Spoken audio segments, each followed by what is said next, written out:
Good evening, everyone. I'm pleased to welcome each and every one of you, as well as our speaker and our respondent. I am Julie Mavity Madalena. I am the ethicist and assistant professor of philosophy and religion here at Lakeland University. I just want to say at the outset that I'm in my office and my heater has been making very weird and disturbing noises all day. So if there is a weird and disturbing noise during this, it's my heater, and I'm sorry.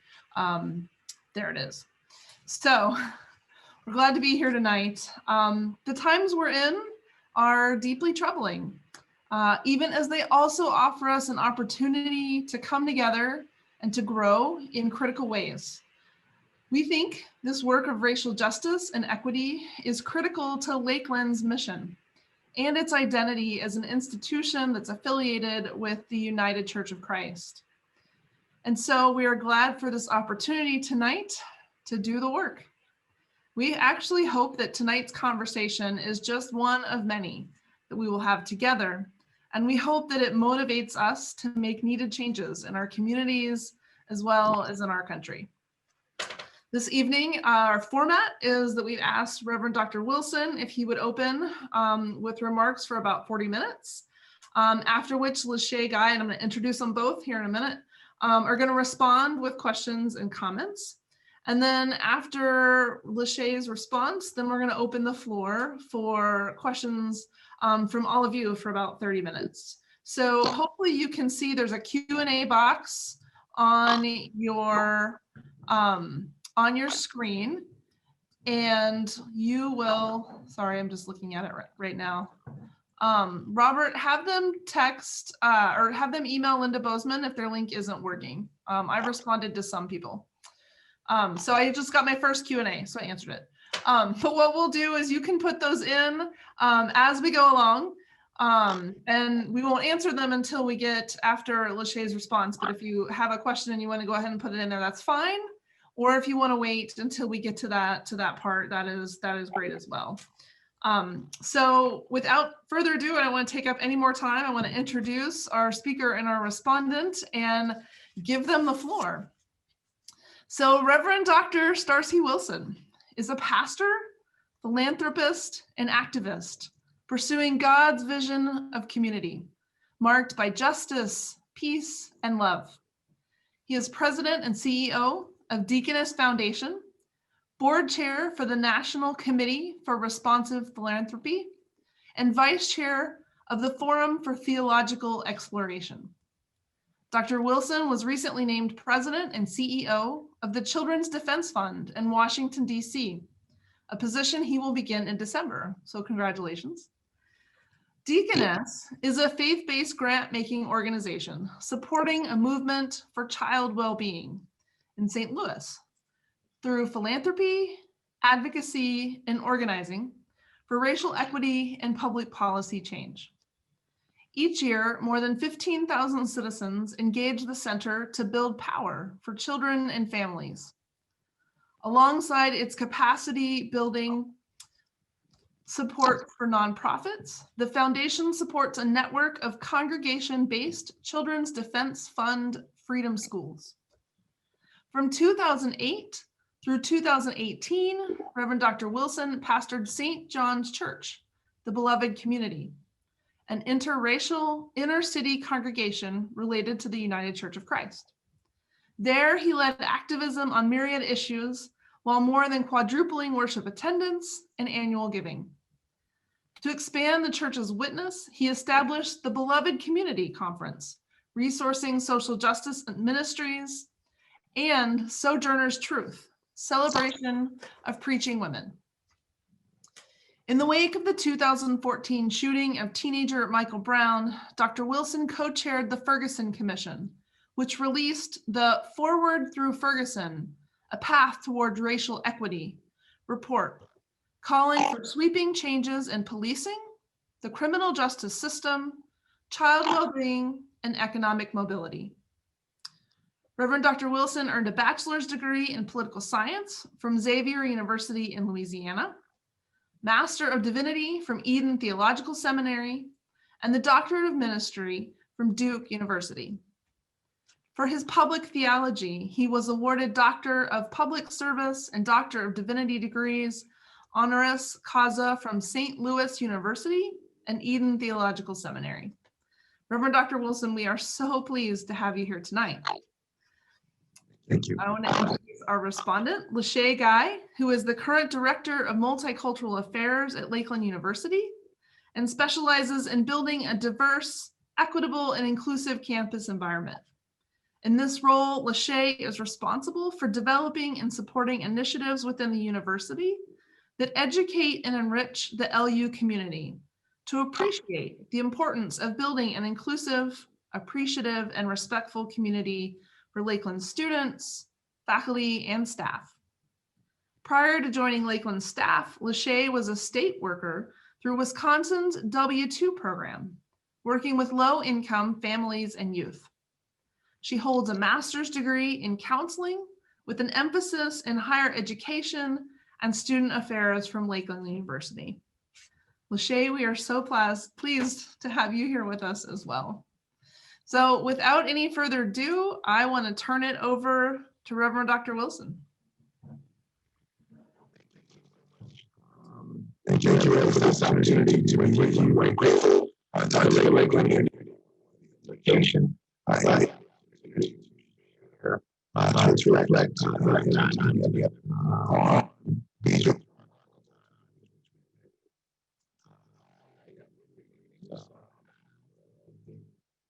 children and metropolitan they serve this community. Your mic is all fuzzied up. I thought that maybe it was just me, but I'm seeing it in the Q&A too.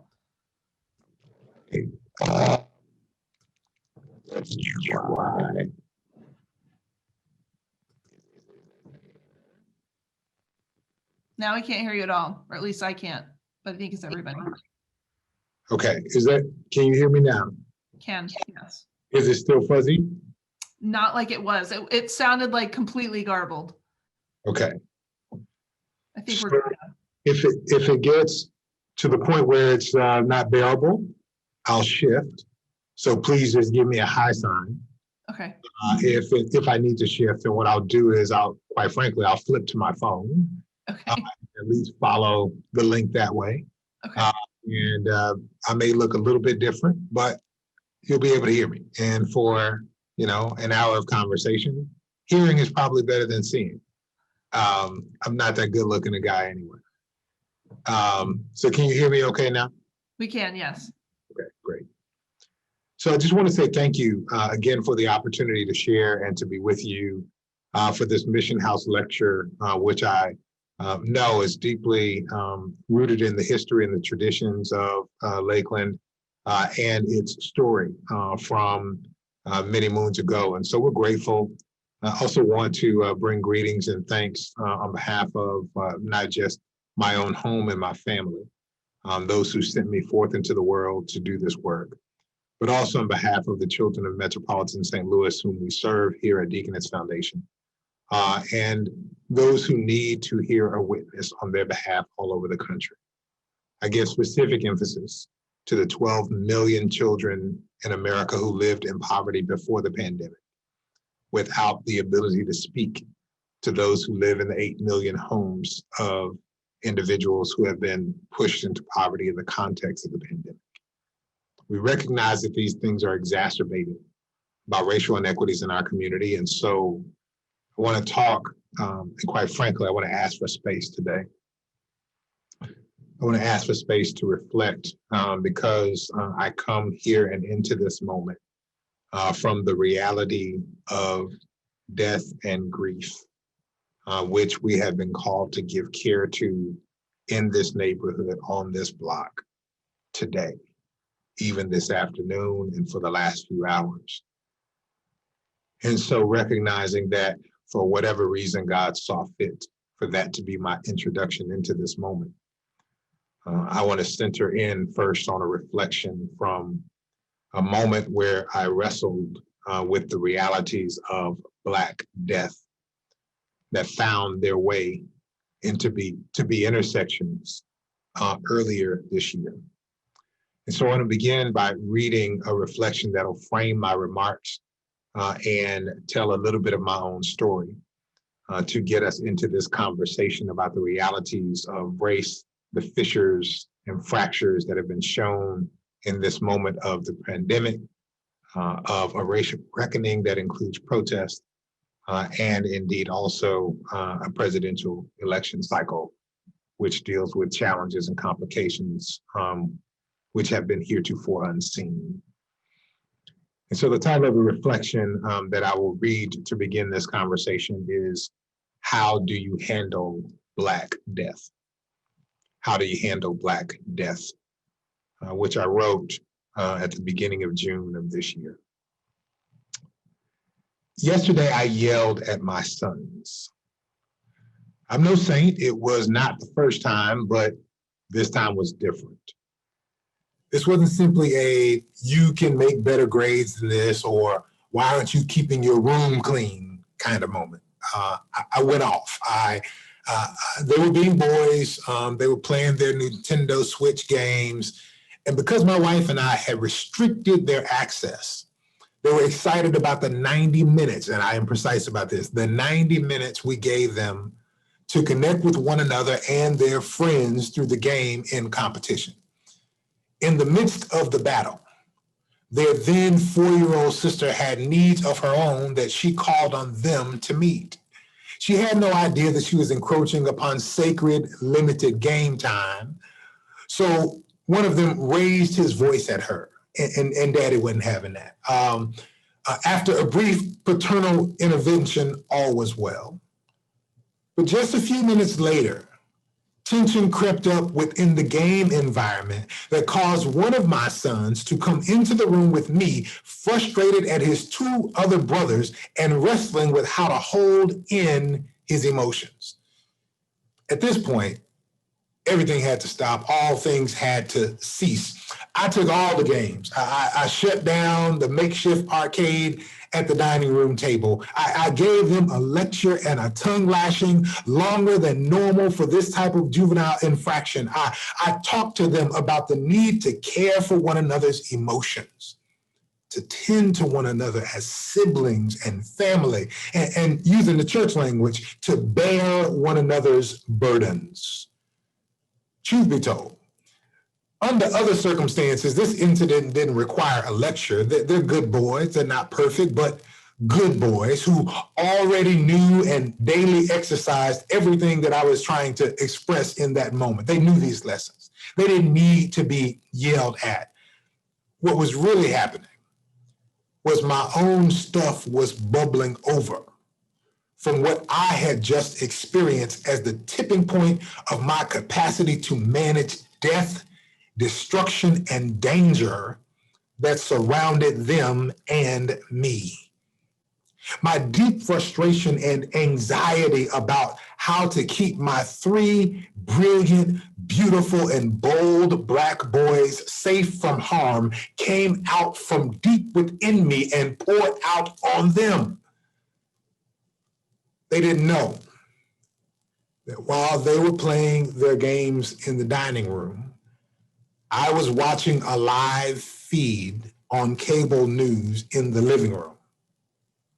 They had no idea that I had just processed through my eye gates the leader of the free world and the commander-in-chief of the largest, strongest, most dangerous armed services unit on the face of the globe and in history, turned taxpayer-funded weaponry on the people gathered in front of the people's house.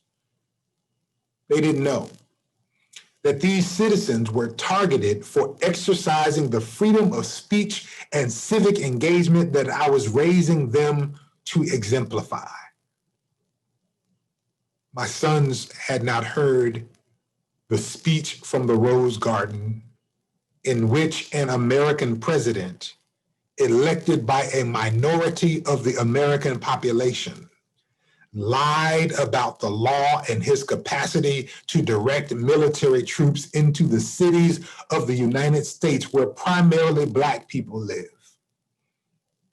And they surely did not understand that seeing him stand in front of God's church, holding up the holy book to which we attempt to circumscribe our family life, reminded me that all sustainable forms of oppression in history have theological legitimization and use religious symbolism.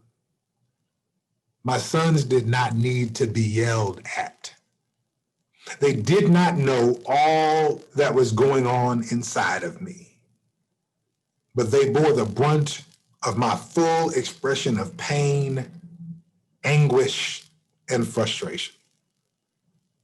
Frankly, all of these feelings were rooted in my sense of vulnerability and impotence to guard those I love from the fully marshaled and targeted power of white supremacy and the militarism of the state.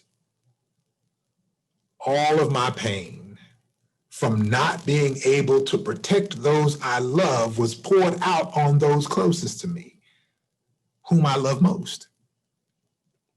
Yesterday was not my best day as a father. Yesterday was also not just about yesterday.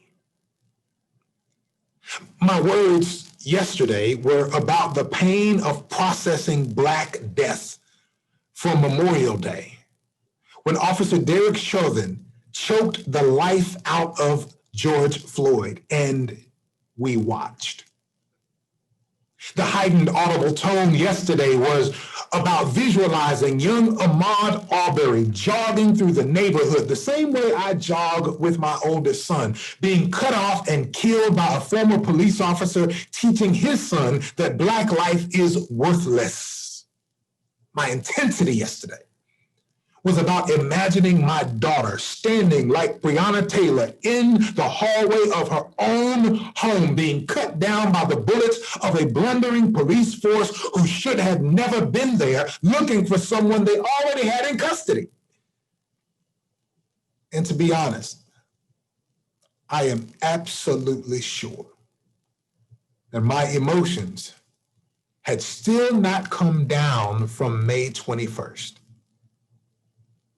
On that day, I stood in the pulpit of First Baptist Church of Elmwood Park, 6 feet from Pastor Brian Jackson, the mayor of Beverly Hills, Missouri, to eulogize his aunt, Mother Viola Hill. At the age of 91 years, this elder of St. John's Church, the beloved community where I pastored for 10 years, succumbed to COVID-19, which she contracted in a local nursing home. Not more than 10 members of her inner circle of family and friends could pay their respects. But how could they anyway? How do you handle, how do you process, how do you make sense of Black death? In Mother Hill's eulogy, I reflected on the last time I spoke with her, May 4th, 2020. They had just placed her in the hospice and she was experiencing respiratory failure. She should not have been on the phone, but she had a few things to tell me. And you always listened if she had something to say. She spoke, pushing out the words over short, shallow breaths. In the pulpit, it reminded me of a dark-skinned Palestinian Jew who died experiencing respiratory failure by way of asphyxiation in a public execution by the state. Earlier, yesterday afternoon, when I heard the autopsy report for George Floyd in Minneapolis, I was reminded once again, death by asphyxiation at the hands of a representative of the state. Black death. In the mid-1300s, a pandemic swept across the globe, killing up to 200 million people. In a May 6th appearance on MSNBC, Anand Giridharadas, the author of Winners Take All, The Elite Charade of Changing the World, compared COVID-19 to the earlier wave of grief and loss with a rhetorical connection to America's original sin. He said, and I quote, "This is a crisis that in many communities is literally a Black plague that is killing African Americans disproportionately, in part because people are not listened to in the healthcare system, in part because of lack of access. The novel coronavirus has comparatively only reached 6.2 million people at the time, 8 million people today. Documented cases, 6 million documented cases at the time, 8 million documented cases today, 372,752 global deaths at the time, millions today, 220,000 in St. Louis, in the United States today. But in the last 2 weeks, it has spiraled into a massive, fatal public collision with what the Reverend Dr. Otis Moss III of Trinity United Church of Christ in Chicago calls COVID-16-19. The viral agent of racism and white supremacy, which has infected American history for more than 400 years. This health crisis of anti-Black racism is deeply structurally embedded in all aspects of American life and is enforced by the criminal legal system and its police. Add to any of this the sense of nihilism, vulnerability, and impotence, which I experienced bouts of yesterday, and Black death can lead to depression, more death, and destruction. You could end up yelling at the kids you love for things they don't understand. You could end up harming yourself.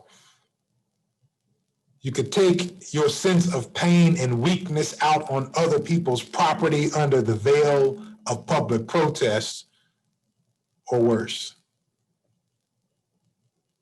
I'm not sure how I handle Black death is appropriate. Matter of fact, I'm sure it's not appropriate by anybody's book, at least no one with credentials.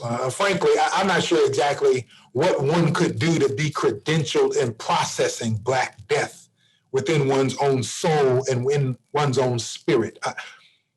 So I come to the community as I came to my sons, confessing my shortcomings and asking for grace.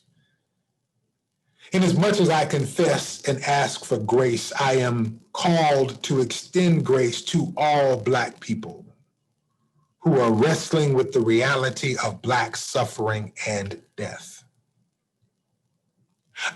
I must extend grace to people without my privilege, my stability, my language, my access to be heard, who process Black death in ways for which later they themselves may confess, apologize, and ask forgiveness. I commit to love them in their pain and folly as much as I love my boys. For I do not yet know how to handle Black death.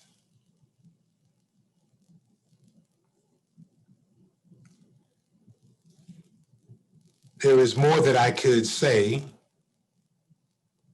about these cascading and colliding realities, but perhaps I'll stop there to leave more time for both response and dialogue with this community.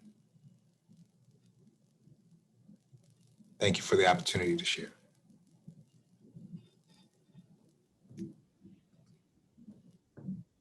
Thank you. for that. I'm going to open it up to Lachey and let her and anyone else who has questions, you can go ahead and put them in Q&A. But right now we'll give Lachey the floor. Thanks. Well, thank you, Dr. Wilson, first and foremost, for that really, really strong opening to tonight's lecture. And I will start off by saying that I can definitely relate to your sentiments. From speaking from personal experiences, I still struggle with Black death and how to cope with it, whether it's personally or something that I'm just seeing passively on social media. So I did get a chance to read your article, and I guess I'll start by asking one of the first questions that I wrote here for you. So since you've written that article, have you developed any coping mechanisms to handle Black death, or is that something you're still taking by a day-by-day basis?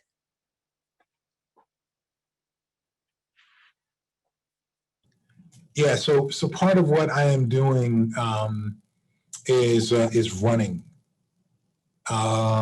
especially since, and I've begun kind of a series each day on Instagram of posting in the interest of accountability.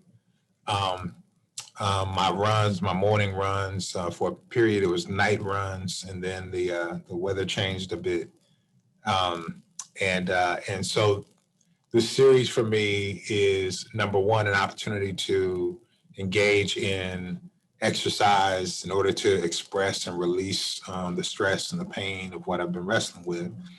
It is also an opportunity for me. I've begun to use the hashtag #IRunWith and to post images of t-shirts, sweatshirts of organizations that are doing work in Black communities, for Black communities, led by Black communities, that I support and that I'm aligned with, that their messaging needs to be amplified. And so it's become an opportunity to engage in that kind of activism as well. I've also, in this pandemic period, begun to cook more, spending that time with primarily my sons to care for the family, taking on the duties of grocery shopping for the whole crew. And in that moment, taking the opportunity to make sure to beautify the home with flowers, bringing them home to the house, to keep that fresh as well. So with these elements of aesthetic beauty and freshness in the house, with cooking as a way to pace down, and my daily morning devotion by running, these have become mechanisms for me to process the realities of what I've been experiencing. And I've lost a little weight, thanks be to God. Okay. I definitely agree that your environment overall can have an impact on how you react to those types of things. Now, what would you say is best for those in the Black community who just straight up ignore because it severely impacts their mental health? Yeah, you know, I'm not a professional at some of these things, but I'm not sure that it is possible to ignore or that it is healthy to ignore the realities of the circumstances going on around us. When one lives in risk, when one lives in danger, I think it is best for one to know of the dangers, which is why it's critical to have conversations like this, whereby we can name and frame that the healthcare system, even as it is structured in America, is dangerous for Black people. It is dangerous because there are professionals who have the capacity, who have the responsibility to see a need and pain and empathize, who actually do not. The inequities in healthcare have, yes, issues with access. States like ours, who after this writing in June, in August 4th, we got out of the number of 13 states. There are still 11 that had not yet expanded Medicaid. So Black and brown people disproportionately lack access to healthcare. But there's also this issue that implicit bias of healthcare professionals, the doctors and nurses in the hospital, actually costed less care because they do not identify with Black and brown people, so they're less likely to treat them as they would have treated their own children. And so we should know that even the system that is made or built for healing is dangerous. And so Black people must know that. We must know. Today, I referenced an issue that I'll just go ahead and name. One of the organizations that we partner with had an incident to happen at their offices, near our offices. And so I was called as a pastoral figure. I was called as one who supports them because the police had to be called to the site. I was not called to keep them safe from the injury that happened from community. I was called because they were concerned about the posture of the police, and they wanted a pastor. They wanted someone who cared for them to be present, to be mindful, who had some sense of authority and privilege in community that could be held over against the actions of the police. And so if it is the case that the people that you are trained to dial 911 to protect and serve you are actually a danger to you, I think it better that you not ignore that. I think it better that you know that they can be dangerous so that you can be on guard and be aware when they show up. And so, so that's one man's perspective. But I think it's really important that we have a deep understanding of the inequities within these systems and the dangers they place on Black people's lives. Okay, absolutely. So the crisis of COVID-19 and the overlaps of racism. So let's just dig a little bit deeper into those disparities. You mentioned the limited access to healthcare, the implicit bias among the healthcare workers, and even the systemic and institutionalized racism that plays a factor among the healthcare system. So you also mentioned your personal experiences the other day with the police showing up to that institution. So I do believe that police brutality can be a determinant of health, especially within the Black community. So, in your opinion, how does police brutality lead to medical distrust within the Black community? Yeah, I think there are a couple of things. Yes, there's medical distrust because there's a distrust of authorities, right? So I think there's an equation of authorities. But there's also this matter of social determinants, right? So when we talk about social determinants of health, we're talking about all of the neighborhood factors, the factors in community that are not, they don't have to do with the agency of the individual. They actually have to do with the circumstances that one is born into or grows up in, and that have an impact on one's well-being. A few years ago, Deaconess Foundation partnered with the Washington University Policy Forum as part of their Brown School of Social Work. We convened a symposium on child well-being and brought in leaders, some of the most significant leaders across the globe on this issue of child well-being. One from the Hebrew University in Jerusalem noted that the most significant indicator of well-being when you ask children, and this goes from global surveys that have been done over the years, when you ask children about their well-being, the most significant indicator of their well-being is whether they have seen acts of violence in their neighborhood, right? And so when we begin to talk about the presence of police, when we begin to talk about entering the entry of someone with the capacity to invoke and to use force, then we're talking about violences. And so when we begin to talk about the presence of police in communities, and we're talking about the well-being and the psyche of children, those two things don't go together. And so we should be mindful, right, that what we're creating is a context when we invite armed agents into any community, that we're inviting a context of harm. And for people who are not used to seeing those people and don't see themselves in these agents, then what we're actually doing in the most basic definition of the term is we're exposing people to occupation. Occupation. Let us consider, in the context of war, when a community, when a country has foreign forces that have the authority to carry weapons in order to keep in control the people in the country, we call that occupation. When police who live in other communities come into Black communities only to be paid to surveil them and have the authority to use weapons on them, that is occupation. And occupation is harm to the psyche of any and all people who experience it. Absolutely. And I think this is a harsh reality that a lot of people have to deal with, because what I find is happening that a lot of people are saying is, oh, because it didn't happen to me, then it doesn't apply. And because it didn't happen to me, then it's not happening at all. So I definitely can speak from personal experiences growing up myself in poverty in a low income home, and being raised by a Black mother. She tried her best to keep us away from being exposed to that type of environment where authority becomes an issue. And there's a little bit of a power struggle there.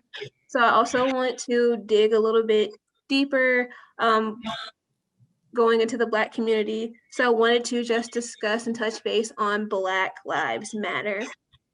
So could you just speak a little bit on the Black Lives Matter movement and how it's impacted some of the work that you've done and will be doing? And do you know a little bit more about the legacy that sparked that movement? Yes. So Black Lives Matter as a term, as a project, it was the original language. The project really came out of the response to the acquittal of George Zimmerman after the killing of Trayvon Martin. And at that time, Alicia Garza and Patrice Cullors, both folks I consider friends, guides, and supporters in this work, began to speak about how they might advance a project to proactively build community in and among Black people that affirmed Black life. Later, shortly after that, that was June of 2013, shortly after that, Opal Tometi was brought into that project, declared a domain, and began to build conversations in community around the concept of Black Lives Matter. As they did that throughout 2013, the community was continuing to be sensitized to the realities of the killing of Black people by police, the extrajudicial killing of Black people. And over the course of the next year, they continued to build, serve as interlocutors for one another, and to grow in community. All three were community organizers in different spaces, doing different kinds of work. One doing work around immigrant justice, one organizing around domestic workers, and one organizing around criminal justice. And in June, I guess no, that was in July of 2014, after the killing of Eric Garner. 3 weeks later, Michael Brown Jr. was killed in Ferguson, Missouri, just outside of St. Louis. And those three, beginning to work with the community that they were building from across the country, organized a national mobilization to Ferguson. I came to know them because St. John's Church, the UCC congregation that I served at the time, opened its doors to host the Black Lives Matter Freedom Ride to Ferguson.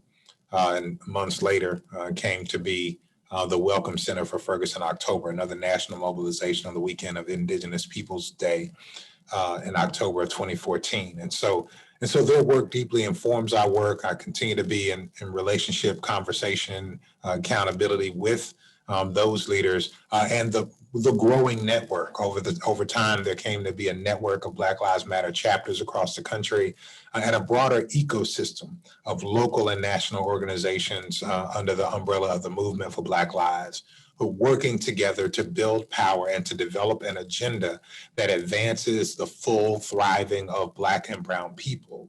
And that has policy implications across the board, not just around policing or criminal justice, but also around issues like infant mortality in communities, and building around electoral justice for communities, and building community among and within Black people in response to urban and community violence. And so that continues to inform my work. I work with, here at Deaconess Foundation, we fund several expressions of organizations within that movement for Black lives.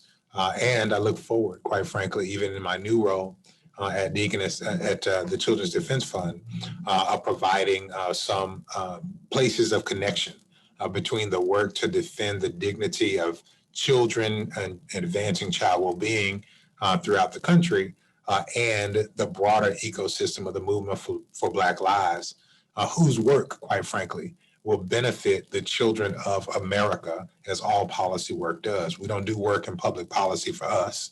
We do it for those who come after us because the campaigns take so long.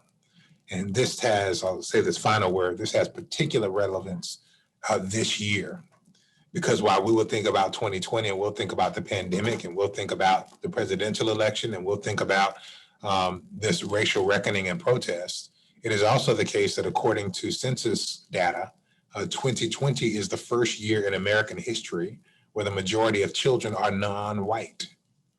So when we begin to think about that, then we think about the history and the legacy and the future of America together shifting. And so the face of those who are protesting in the streets for Black lives is actually the face of the future of America. We have to be mindful that intersection is what we're living in as well right now. Absolutely. And I definitely believe that when people think of Black Lives Matter and the movement, they instantly think of police brutality and civil unrest, when that's absolutely not the case. And they forget to think about the broader and the big picture. So to go back to 2020 as well as the election. So from your experiences and what you've touched on about Black Americans, Black community and voting, do you believe that Black Americans still face a disproportionate barrier to the ballot box, or do you see an increase in Black votes? And if so, why? Not just Black votes as in Black American lives, but Black as in Black and brown people. Yeah, so I mean, I appreciate the frame of the question. I'll answer in the context of the frame, and then, you know, like a good contrarian, I'll take umbrage with an element of it. So first and foremost, we should understand that with the gutting of the Voting Rights Bill and of the Voting Rights Act back in 2014 and 2015, that many of the protections that were won in the civil rights movement were actually pulled back. The oversight of the federal government in states where there were already issues opened the door for the kinds of voter suppression that we continue to see across the country. And I appreciate you asking my opinion on the topic, but the reality is anyone who turns on the news and sees long lines in Georgia or in Texas or anywhere else where there's early voting, and you see who's standing in those lines, then you recognize that voter suppression is still a thing. It has been innovated. It has been perfected in some communities. We see people being removed from roles, disproportionately Black and brown people. We see access being rolled back by pulling away of voting sites in Black and brown communities across the United States of America.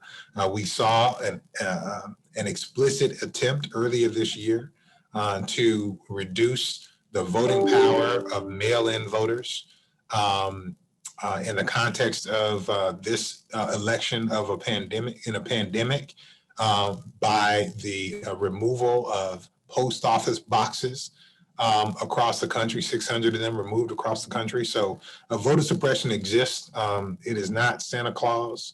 What does not exist, that is more like the Easter Bunny, is attempts at voting fraud. Again and again, it's been proven that voting fraud that people use as a frame to advance voter restrictions is a myth, that it actually does not happen. It happens at such low levels, one should say that it doesn't at all, minuscule percentages across American history. And so when people make the argument that there's voter fraud, they're really just using it as a pretext to advance voter suppression. And so I encourage people who will listen to pay attention to the calls that are happening right now in the context of this racial reckoning, and especially have been advancing this summer, that we really do need to the John Lewis Voting Rights Bill. We really do need to add teeth again to the Voting Rights Act. And that kind of work to advance public policy will validate the movements that we're engaged in right now. The one thing I want to parse a little bit, because I was asked to come and talk about racism and its impact in our communities, is I want to make a distinction between Black people, brown people, and people of color. I think it's important for us to note that people of color have always been the global majority. We have, in some way, taken a minority in the demographics of the globe and made them the majority in the Western context and in America. We have created a category where we have wiped away the ethnic identity of people who are from Europe, lumped them together and made them white, so they're no longer German, no longer Swiss, no longer, we've wiped away that rich heritage, that rich German evangelical heritage that makes its way into the evangelical and Reformed traditions of these strands of the United Church of Christ, like those I serve in. And we have created this context of whiteness, and we've put that over against anything other and else.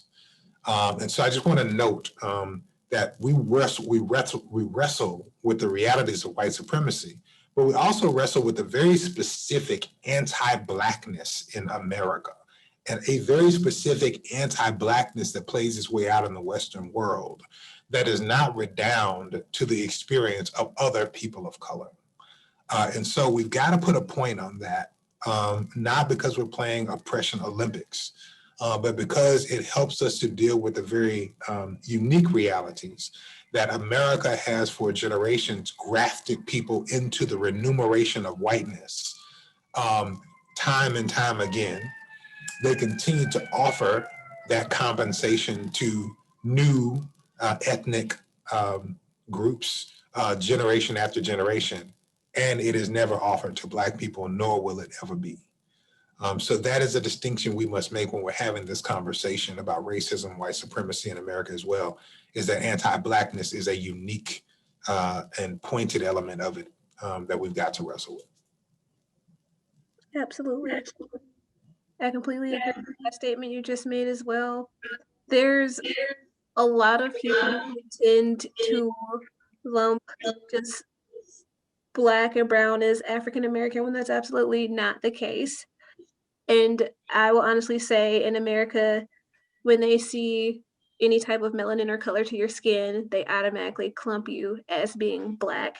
So oppression is oppression. It's not, it's not, oh, just all Black Americans.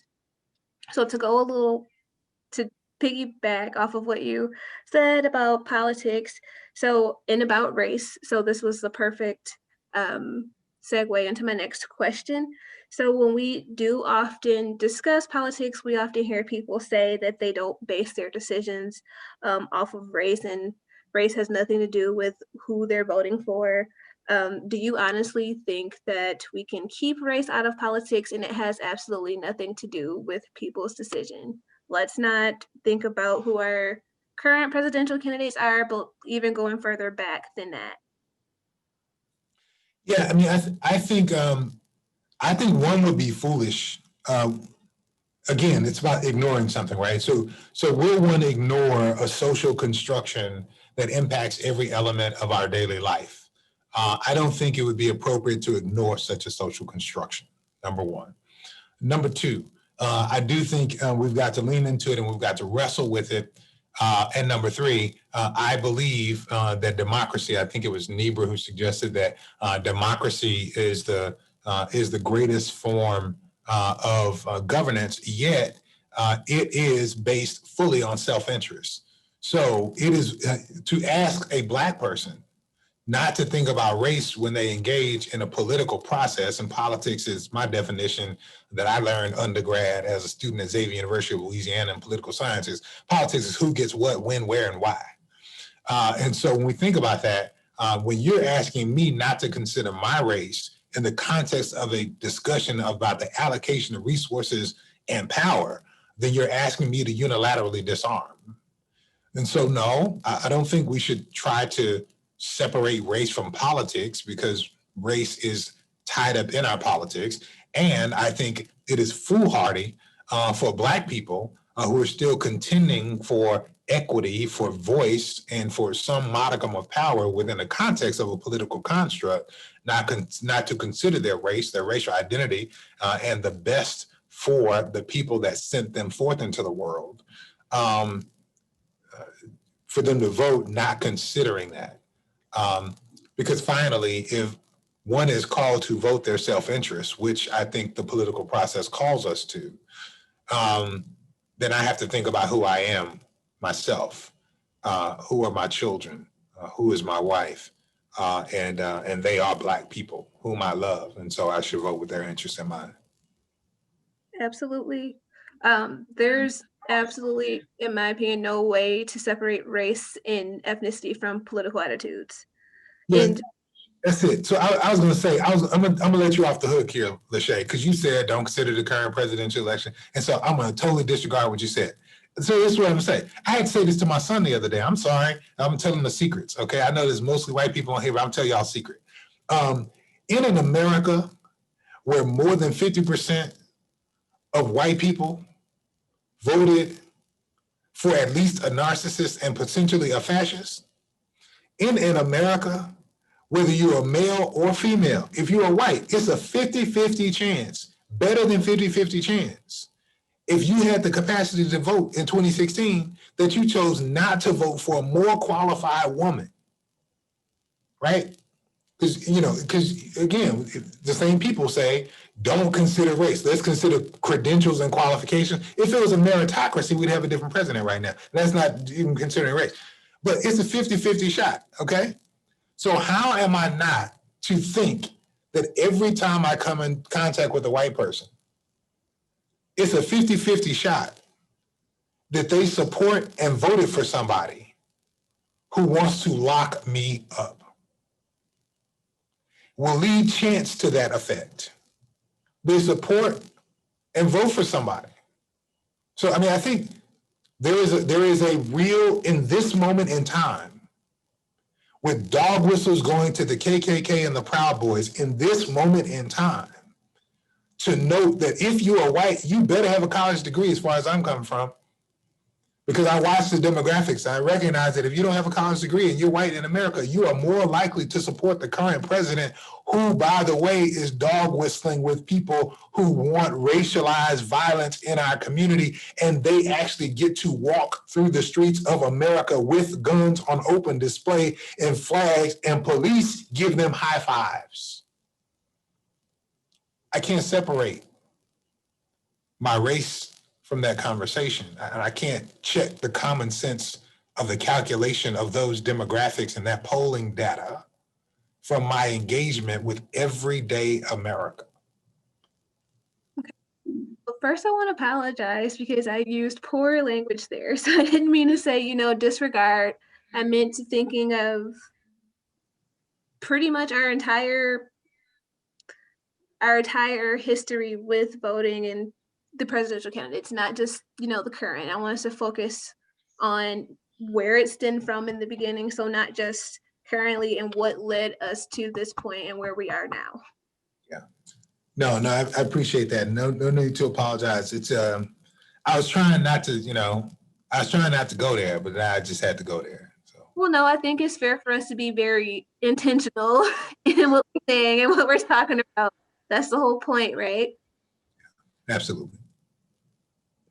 Okay. Yeah. Well, oh no, I didn't mean to cut you off. No, I just wanted to be thoughtful about, what's good for America. If this is what the political conversation is, if this is what the Democratic project is about, then let us consider what's good for America. Then we have to wrestle with how we define America. If in the context of democracy or a democratic republic, as some would want to correct me to note, that we're talking about the most good for the most people, then we have to wrestle with these demographics much more powerfully, much more intentionally. That since, 2011 in America, the majority of children under the age of 5 have been children of color. Since this year, the first year, the majority of children under 18 are children of color, majority of children born, children of color. Who is this America that we're building, and who are we building it for? And if it's the case that Black and brown children are 2 out of 5 Black and brown children live in poverty, when only 1 in 5 white children live in poverty, if it's the case that the average Black family has a net worth that is less than $100,000, less than the average white family, if it's the case that Latinx households are 10 times more likely to be food insecure than white households, then what is the real state of America? The litmus test for America is indeed the status of these communities that we have minoritized when they are not the minority. The true status of America is the status of these communities that we have marginalized, even though they should be, by all numerical counts, at the center. And we have to wrestle with our for the people and by the people, when the reality is that moneyed white men who are straight in public are the ones who make the rules for everyone else. And we are protecting that minority rule, which in another anti-Black context in global history and my lifetime, we called apartheid. Okay. Well, I want to thank you, Dr. Wilson, for giving me the time to ask you a couple of questions. For time's sake, I want to hand it over to our Q&A chat so that we can ensure that we answer majority of the questions. You got it. Thank you, Lachey. There were good questions in the chat too. I was checking some of them out. There's some really good ones, and thank you both for this wonderful conversation. And I'm going to be really selfish, and I'm going to ask my question first, and then defer. But in my defense, it's a question I'm asking on behalf of my students. So I'm teaching a course this semester called Christian Faith and Social Justice, and we are making connections between the two. And you started in your talk and in the image of the holding up of the Bible, and you said that there are theological underpinnings of oppressive movements. And in, I don't know, every other class maybe, I have students say, how can white people support this racism? And we're sort of going through the history, and how can white people support white supremacy or white Christians? And how can they support anti-Blackness? And I've tried to answer it, but since the question keeps coming up, I think my answer has not been sufficient or just not been believable. So how would you answer that question when students ask that? Well, I mean, part of it is we got to remove the shock. If white people will make an Afro-Asiatic, Palestinian Jewish man white, then clearly they will support advancing white interests above everybody else's, right? We're talking about white Christians. We're talking about Western Christians. We're talking about people who have taken out of the context of people of color a religious figure that they equate with God and made him in their own image. I pastored a church out of the evangelical reform tradition. One of the most challenging things about the church is the beautiful sanctuary built in 1922. It had in the windows, still has in the windows. I was there yesterday. I got to preach yesterday for the 168th church anniversary. It was a great gift to me to be able to be back among that community. The stained glass windows, which are Tiffany leaded glass from 1922, cost so much that we can't even insure them, have a Jesus that looks German because the people who worship there were German. And the reality is we tend to make God in our image rather than affirm that we were made in God's own image. And so part of what we've got to wrestle with, and I'll make another quick equation. Old Testament Hebrew scriptures, the language that is used does not have masculine affirmation for God. Rather, it doesn't have a balanced capacity for affirmation for God. So every time we call God he, we're just making stuff up on our own. We're gendering God in a way that God is not best gendered. And the implication of that is if God is a man, then man is God. It makes men better than women. If Jesus is white, it makes white people better than everybody else. So at the core of the Christian principle, we should note that those who elevate an ahistorical white Jesus are more likely to elevate themselves as white people above all other people. So that's number one. Number two, we just don't take what we preach and what we teach in the context of many of our churches is not what Jesus taught or what Jesus preached. I appreciate the work of one of my professors, Dr. Stephen Patterson, who was formerly at Eden Theological Seminary, in a book, The God of Jesus, where he talked about what it means to preach what Jesus preached, what it means to think about and serve the God that Jesus, as we study the Gospels, actually served, rather than lifting up Jesus's self. Because if we do that, then we begin to deal and wrestle with concepts of justice, understand ways that we have taken the term righteousness, misappropriated, mistranslated, and transliterated it to be about personal, private behavior and not about a public witness, to be individualistic and not about communal connection. And if we took those terms seriously in our teaching and preaching in the life of the church, then we would take it much more seriously. And quite frankly, we wouldn't need the term social justice. I don't know that you need social justice if you read justice and righteousness well in the context of the scriptures.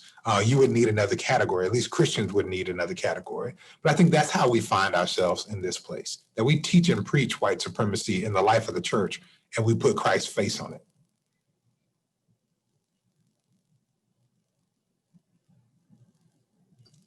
Thank you. I'll let you know tomorrow if my students tell me they get it now. It won't be for me saying it, trust me. Okay, so I'm going to start us with our questions, and some of them are a little bit related. So I'm going to start with this one. We hear a lot about the promise of more conversations between city government, police, and the Black communities they serve. Do you hold much hope for these conversations? Or will they, intentionally or not, just deflect the current anger until things die down? How best can we proceed to begin the long journey of addressing racism at more fundamental levels? Yeah, I appreciate the desire for conversation, and I realize that that is a healthy starting point for some. But I think you have to name the desired outcomes of any conversation. And you have to name, you have to place upon those conversations some timeline for action. And so I really appreciate those who want to engage, but I think you got to be clear. Because what we don't have a lack of understanding. Let me say two things. Number one, we don't have a lack of understanding of the problem. We got plenty of data on the problem. We've heard stories about the problem. We've got a narrative about the problem. And we don't have an issue of giving logical assent to the idea that we have a problem. We don't have that. What we have is we have a power problem. And I say this based upon my experience. I've seen police show up in rooms for these discussions and not give an inch, not want to be open, not want to be vulnerable because they've got the power. And until we can have a conversation that is balanced, then we can't have a reconciliation of these issues. It is my belief that reconciliation occurs between equals. And so as long as police get to show up with guns, as long as police can shoot people with impunity, as long as there's no civilian oversight of policing, then we actually can't have reconciliation because we have a power imbalance. And so I think part of what we've got to get to is, yes, we can have conversations, but we can't have conversations about sentimentality. We can't have conversations about treating people civilly. We have to have conversation about shifting the power and the accountability for police. We have to have conversations about when the citizens who pay for the police with their taxes every single day, who pay for every weapon every single day, will have the occasion, a process, and the potential to hold those police accountable. And so I think that has to be the discussion. It can't be about, I need to get to know you, you need to get to know me. It's not about the police athletic league and playing ball in communities. It's not about knocking on doors and police going out literally with ice cream. I'm not telling you what I heard, I'm telling you what I know. Police giving away ice cream, that's the program that was rolled out post-Ferguson about police walking around giving away cash. That ain't what we're talking about. Right? Let's talk about what are the policies that need to change in order to make people safe. And let's listen to the people who are affected first. the moral authority to define a problem goes to the people who are deeply affected by it. And so the problem can't be framed by police. It has to be framed by people in community who are being harmed. I think it's important to note too that we can have these conversations all day, but as soon as the conversation gets uncomfortable, people tend to not be all in as they stated that they were when they state they want to have these conversations. I also think it's important to note as well that how like we can't gauge how genuine someone's response is. Do you want to have this conversation to actually understand and get to the root of the problem and actually discuss how we can move forward? Or do you want to have this conversation just to respond to get your viewpoint across, however that may be? Yeah, I want to make this real quick point. Smoking cessation. I serve a health foundation. The Deaconess Foundation is a health conversion foundation. One of the things that a lot of health foundations found for years is they could spend a whole lot of money on educating people about the dangers of smoking, educating people about the fact that smoking will kill you. People do not stop smoking because they know it will kill them. People stop smoking when the price of cigarettes goes up. So let us be clear. It is not about cognitive assent. It is about the authority. It is about power. It is about potential consequences that actually changes behavior. And Black people are not trying to be understood. Black people are trying to live and thrive and have our being. And so it's not about whether police like me or not. I don't care whether police like me. I want to know whether police can kill me and get away with it. Let's change that rule. Thank you. So another question is, what, if any, role do you believe capitalism plays in the dehumanization of people? And that's a whole other conversation. So I'm gonna drop a couple of things. So a couple of things I invite people. I'll drop resources on this. I invite people to read Edward Baptist's 2014 book, "The Half Has Never Been Told: Slavery and the Making of American Capitalism." I invite people to read Walter Johnson's book that dropped earlier this year, Harvard professor who wrote "The Broken Heart of America: St. Louis and the History of Violence in America."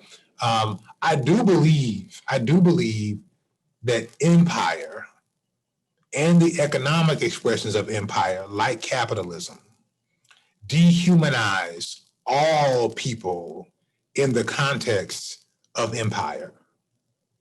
And so that is the case for America. That was the case for Rome. That was the case for Egypt. In Egypt, we're going to dehumanize these Hebrew people. We make them means of production. We will make them slaves so that they might be means of production. American economy advanced over the course of 80 years because of the perfection of the capacity to dehumanize and objectify Black people. Let us perfect the violence of slavery so that this low cost, this zero cost of labor can help us to make our way to agricultural and industrial dominance of the globe. Yes, indeed. Capitalism has a role to play in the objectification and dehumanization of people. Short answer would have been yes. I think longer answers are helpful too. So this is a question that relates to what you've been talking about, but also is a little bit of a twist, and it's from one of my students. So I want to read it. So the Black Lives Matter project has been relevant since Trayvon Martin's death. Since then, there have been more incidents and tragedies among the Black community. For years, we have been trying different tactics to create equality and create change, and we are seeing some progress. What's left for us to do to ensure change? Will there ever be change? What's been working for us now that we are seeing make some changes? Yeah, I really appreciate this question. I want to frame it a little bit in the work of Reverend James Lawson. Through the Children's Defense Fund for the last few years, I've been able to sit at Reverend Lawson's feet. He is, of course, one of the great teachers of nonviolent direct action. Martin Luther King himself called him really the designer, the leader of this nonviolent direct action movement. And when he speaks about what he calls the nonviolent movement of America, which many of us call the contemporary civil rights movement. He frames it historically from 1953 to 1973. From 1953, before the Montgomery Project, 1955, to 1973, well beyond the assassination of King in 1968. He frames a generation-long, 20 years, a generation-long movement that included campaigns in Montgomery, and that included the changing of laws, and that included a failed effort to bring an initiative to Chicago, that included sit-ins by students as well as the mobilization of faith communities, that included poor people standing up all over the South, and quite frankly, that came after movements like Adam Clayton Powell Jr. leading a public strike of public transportation in the 1940s in Harlem. So I say that to say it's important for us to frame that this work of change takes time. It will take a generation to get to the kind of substantive shifts at population level that we can look back on in American history and claim credit for, right? We're gonna look back on this era after laws have been passed and transformation has happened for Black, brown, poor, trans, LGBTQ people all over. And we're gonna say it's so American that we fought to perfect the union, and we followed those Black, trans, and queer women who were leading the Black Lives Matter movement, even though we couldn't stand them at the time. We're gonna look back and we're gonna say that we changed laws and we changed policies within corporations, and we're gonna say we did it out of moral authority and indignation in the moment, when the reality is it actually got to be bad business to be publicly racist. And we're gonna make those claims because we have made progress in many places. In the city of St. Louis, in the context of the Ferguson uprising in 2014 and 2015, we got civilian oversight of the police, which people have been fighting for 30 years. And when we talk about policing, it's important for us to note that it's going to take little wins like that. It's going to take wins like that at local levels that we would call little, but policing is a local phenomena. And so it's going to be St. Louis getting civilian oversight and Asheville, North Carolina voting to defund the police altogether. And it'll be Dallas, Texas getting a Black female police chief who advances reform. And if we do this good work, then perhaps we'll get the George Floyd reform and policing bill that has impacts at a national level. So yes, there has been progress in things like police oversight and reform. I also think we should be mindful, as we have been here in St. Louis, of the progress of the building of capacity and power in community. The reality is you don't see wins in public policy in a year or two. First, you've got to build up the community awareness. You got to build out the narrative. You have to build up the community coalitions to be able to bring voice to seats of power, so that those seats of power then have an opportunity to give assent to the ideas and then make shifts and change. So part of what I want to say is we have seen, by virtue of the fact that in 2014 in St. Louis and Ferguson, we were really dealing with a sustained more than 200-day campaign on the ground in one community, to 2020, where we see mobilizations of millions of Americans on the same issue across the country. We have seen a building of capacity to sustain the mobilization of people. And that's the kind of thing that you need first and foremost to get to structural social change at population level over the course of a generation. And so, yes, we have wins on the ground. Yes, we have wins in different communities, and we have more capacity to make the kind of shift in history now than perhaps we ever had. Perhaps there are those who would argue, I think Jim Lawson would say this, there are more people active in the movement for Black lives now than there were in the civil rights movement in the 1960s. The question is, how much have these systems of oppression innovated such that they know how to manage a movement to keep it from shifting policy? That will be the test of this particular time.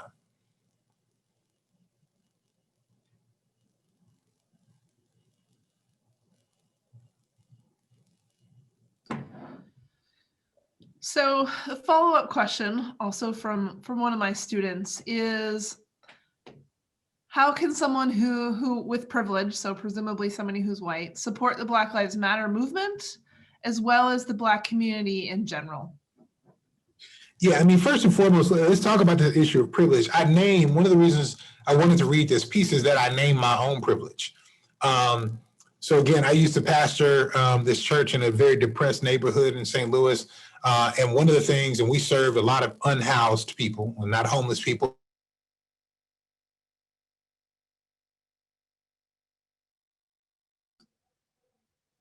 You froze. Did you freeze for everyone? Yep.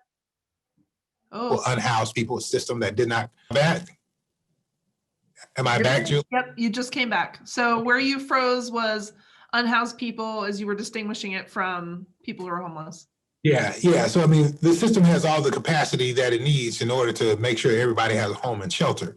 The system has chosen by virtue of a system, by virtue of a series of decisions to keep people unhoused. And so because we serve unhoused people, one of the things I came to know is that making and keeping an appointment is a sign of privilege. People would come to our soup kitchen, people would come to our community breakfast, our prayer breakfast, and they would say to me on Saturday, Pastor, I'm coming to church tomorrow. And they meant it when they said, they were not gaming me. I know when I'm getting gamed, I know game. They were not gaming me. They were making a full-throated commitment to be in worship. But in the 24 hours between the time they said they would come and the time their worship started, they didn't have full authority over their very lives. And so systems could act upon them such that by the time they got to the next day, they could be incarcerated. By the time they got to the next day, they could have been shanked. By the time they get to the next day, they could have been stabbed. By the time they get to the next day, there are all these things that keep them from that. So let me just say this to say, the fact that everybody on this call, whether you're Black, brown, otherwise, whatever you are privileged by virtue of the fact that you decided to be on this call today and you could make it. Congratulations. Which means you've got something that you can deploy on behalf of others. Now, one of the things I think we've got to do, and I wrestle with this, I'll give another resource, The Politics of Jesus, How Radical Revolutionary Jesus Got Corrupted by Dr. Aubrey Hendricks. One of the things he talks about in his work is the ways that we can commit to upending systems of oppression. And one of the things that we can do in order to upend systems of oppression is renounce our privilege, to engage in a systematic process of giving up the privilege in order to have people who have been minoritized and marginalized to be centered. And white people can do that, Black people can do that, middle-class people broadly can do that. And what do I mean by that? It means that there are things you can do that you should not do. And you should allow others to do them in your place. There are things that you have access to that you should not engage access for. And there are resources that you have that you should give up, right? So the renunciation of privilege means shared goods.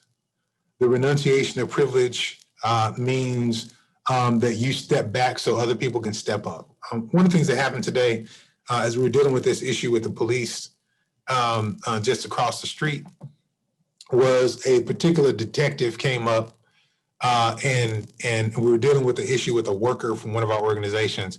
And I went out, I know I'm not fully dressed all nice today, I have a suit and tie and all of that, but you know, I got on, I have on clothes. I don't have on a sweatshirt and jeans. And this organization, because they do canvassing in community, a lot of the people wear sweatshirts and jeans. And I'm 44, and you can't see it, but I got a little gray under my chin.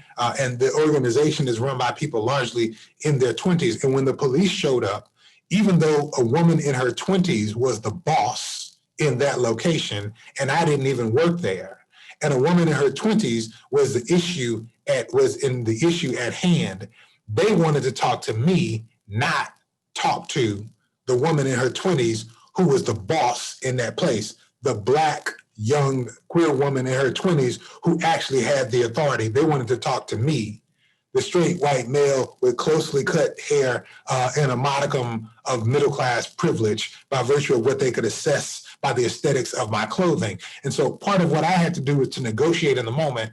Would I tell them, no, you need to talk to her, which I did at one critical point when we were trying to get a critical piece of information. I had to say, I need to renounce my privilege so this person understands that they need to talk to this woman who's in charge, who by virtue of her identity, they have minoritized and marginalized. But then I had to figure out another point where I needed to pick up my privilege because they were keeping everybody else away from someone who was being detained and keeping them out of the circle of police who came to swarm in the area. At this point, my privilege was helpful because I was the only person that was able to walk straight up to the police, get close up on the officers, and get within earshot and eyeshot so I could take care of the young woman who was being detained. So sometimes you got to give up your privilege, and sometimes you have to figure out how to use your privilege to protect people who are being harmed by the system. And that's a discernment that you've got to engage in. And I encourage you, if you are white, to engage in that discernment by following Black people and asking them questions about how you should show up. But follow not just the dude who comes in for the Mission House lecture.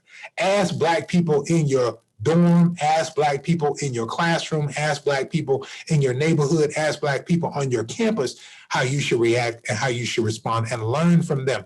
And if your privilege is of age or your privilege is of economic status, then ask people who are young, ask people who are poor, how you should use your privilege and deploy it in the interest of advancing justice.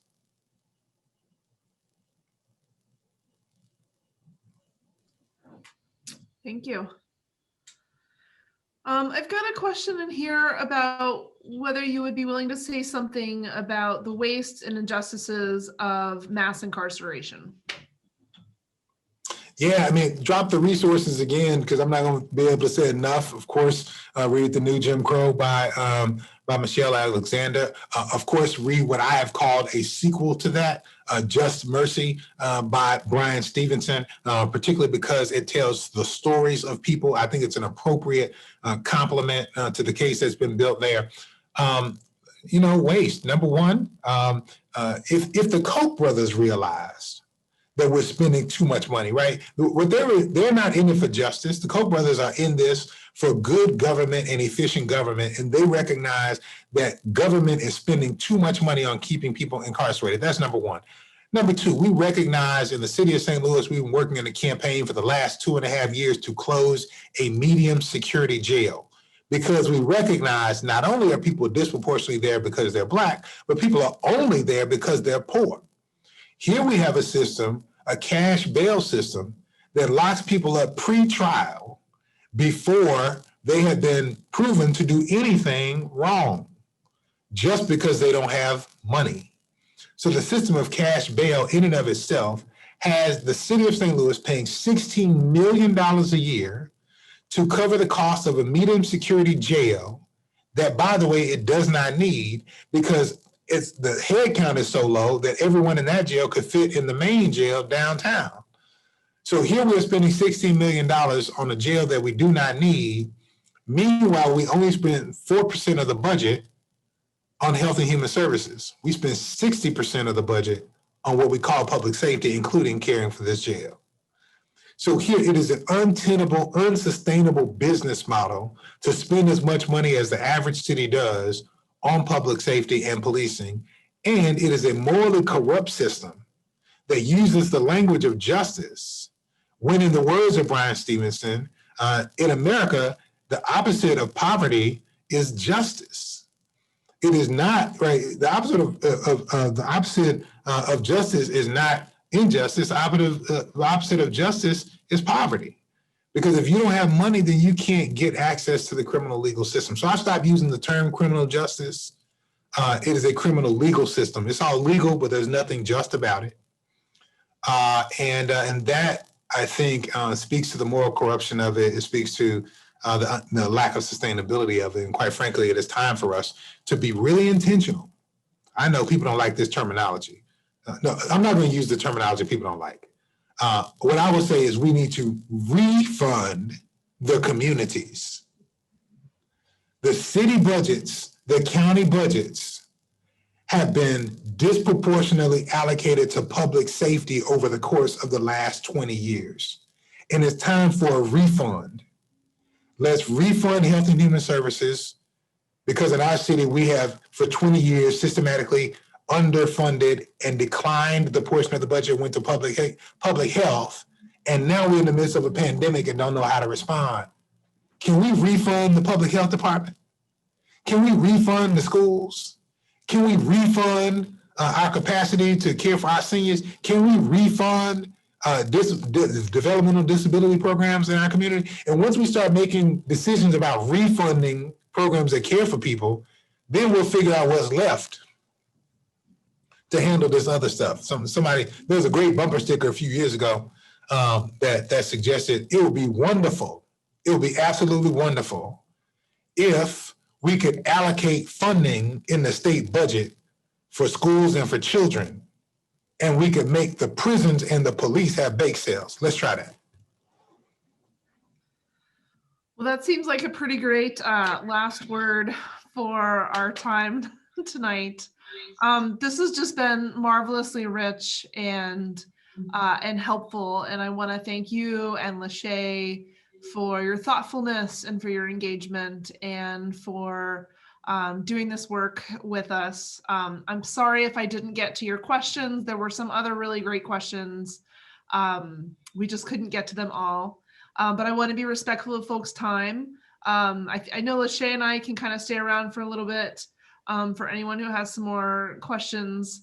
But I want to honor everyone's time, and we can't virtually all give you applause, but we're all giving you both applause and just our profound gratitude for your willingness to be with us in this way. We know it takes a lot of energy on multiple levels, and grateful. So thank you, and you're welcome to sign off or to stay and ask questions if you've got some for Lachey. Thank you all for the opportunity to share with you. And I, if y'all are gonna hang, I'll hang for another 10 minutes or so if you want. Okay. Thank you. So if anyone's still here and wants to throw another question in the box, we're getting lots of folks that are saying thank you and asking about a link to share the resources. I can do that. I know I'm familiar with most of what he named, so I can come up with a link that's got those resources and send it out later. Great. One of the questions that we didn't get to answer was, how do we convince our conservative friends that the Black Lives Matter movement is not synonymous with looting and rioting? Don't believe that they believe. Don't even believe that they believe that. Don't try to. You know better.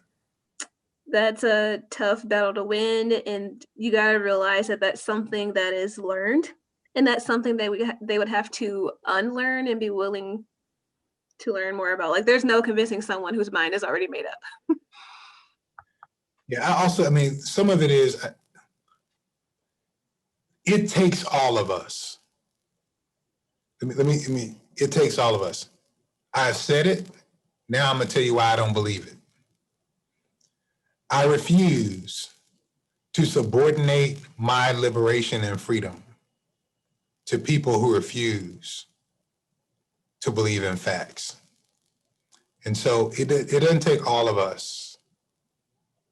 It takes those of us who are willing to build the public will in the context of a democracy to get numbers, to build the case, to win elections, and to move policy. It does not take all of us. Jesus had a small youth group called the disciples. There was only 12 of them. Peter was the only one who could be identified by scripture to be of the age of accountability, such that he had to make an adult sacrifice in the temple. Jesus and a small youth group changed the world. It doesn't take everybody. So you need to work with those, build with those who are convincible and who can be moved, and move to win the policy and let the policy win the conversation. I do think that that is something of a developed skill and even an art, is figuring out where there can be movement and where it's worth engaging and trying to move the needle, and where it's just draining our energy to even try. And I think that's tough. And I think people who are newly passionate and engaged want to jump right into their most racist conservative uncle and try that, and instead of finding folks who we can, push to really see. Yeah. Anything else that the two of you? I can't. I have no way of knowing how many people are still on. There are about 35 people still on, Julie. So I see Alan Mock says, I hear you. Yet we have such a chasm dividing much of the country today. How can we begin to find common ground and reinvigorate our common values? Yeah, I actually want to push the language a little bit. It's Alan. Alan? I think we should fight for the common good rather than look for the common ground. And I think we do have to think really deeply about that good being rooted in a. I think our faith communities have come to some broad, even in a pluralistic context, commitments to what constitutes the common ground, the common good. And I think we should try to advance the common good and not give up ground. I think common ground invites us to a posture of compromise. And I don't think this is the moment for that. It reduces our conversations to the lowest common denominator. And so I think we should just work very hard with belief and faith that the common good can be achieved and must be achieved. And when I say can be achieved, I think that requires faith, right? It requires us to note that there's someone up to this work that's greater than us. And even if we don't see it in our lifetimes, if it is God's good, if it is the transcendence good, if it is the one's good, then it will be. So I think we should press to work toward the common good as we understand it. Alan likes that.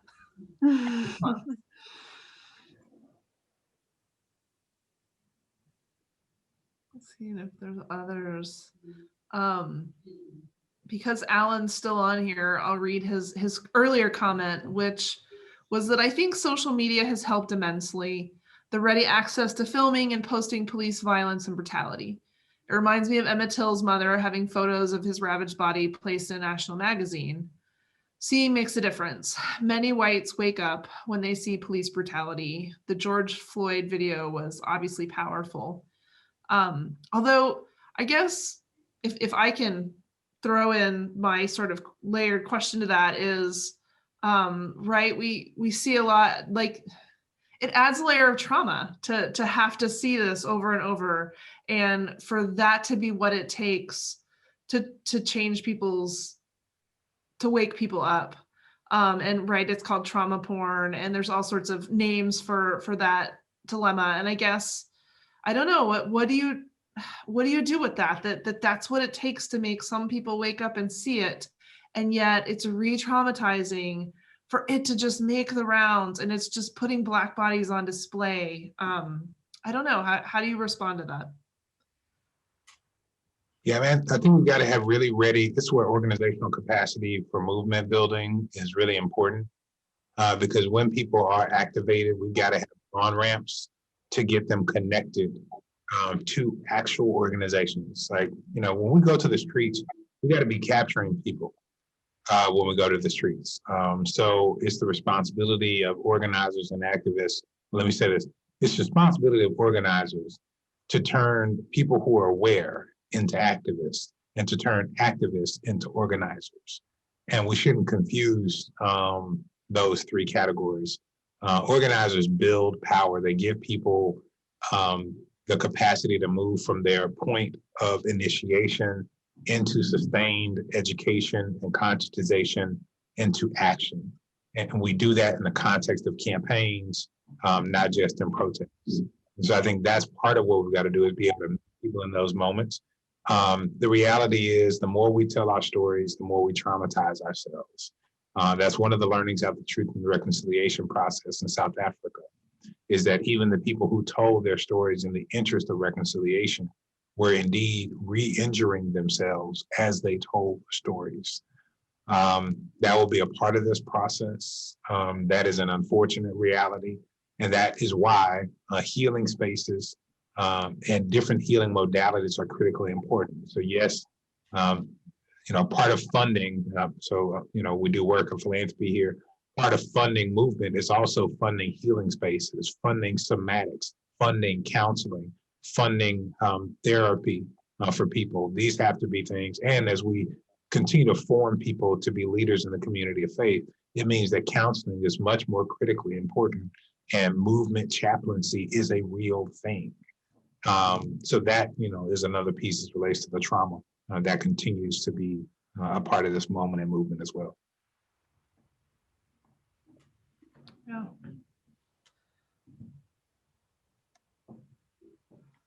Well, Shay, you got anything else you want to talk about? No, he took the words right out of my mouth. I'm sorry, the preachers talk too much, No, it's fine. Well, we're now at our 10 minutes over, so I do want to respect everyone's time and let you all go about your evenings. But we still have 30 folks that are here, so I thank you for that, and I'm sure that they are thanking you in the Q&A. Yeah, I have still lots of questions I would like to ask, but that's selfish, and I want to let everybody go. So you gotta Zoom. I'm gonna Zoom into your class, Julie. That's what we're gonna do. One day we'll Zoom into your class. Hey, if you want to do it, I will. I would love it. I've been trying to get guest speakers, so. Lachey got to come too, though. Oh. There you go. There you go. Okay. I'm really grateful for this opportunity to share with you all. Grateful for the organizers who invited me and the shift related to COVID to go online. So at some point when the world opens up and when it's not too frigid, because y'all in Wisconsin, then I'm gonna come visit on campus. But but I look forward to continuing to grow in relationship with the Lakeland community. So thank you for this opportunity. We would love to have it. And I love the UCC connection. So thanks to Carl Kuhn, who I think is still on here because he's the one who made the connection and then he stepped back. So he's pretty amazing like that. So yeah. So blessings to everyone and to you and your new ministry and all the transitions that go with that. Yeah. So thank you. Thank you.